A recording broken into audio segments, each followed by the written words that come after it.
یہاں اپنے ناظرین کو اہم خبر سے آگاہ کریں کہ پاپوش نگر میں دو شہریوں سے اسلحے کے زور پر دن دہاڑے لوٹ مار۔ گزشتہ روز ہونے والی واردات کی سی سی ٹی وی فوٹیج بھی منظر عام پر آ گئی ہے۔ تفصیلات جان لیتے ہیں نمائندہ 5 نیوز رضوان شاہ سے۔ جی رضوان شاہ، آگاہ کیجیے گا اس حوالے سے۔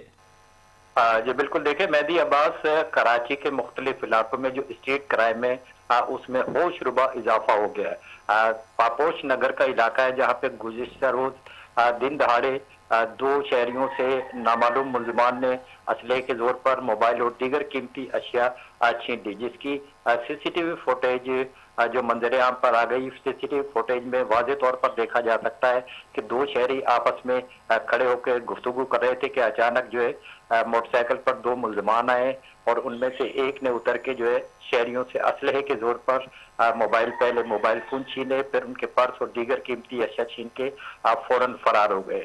اس حوالے سے پولیس کا یہ کہنا ہے کہ C C T V footage police کو بھی موصول ہوئی اور سی سی ٹی وی فوٹیج کی مدد سے جو ہے ملزمان کی تلاش جاری ہے۔ جی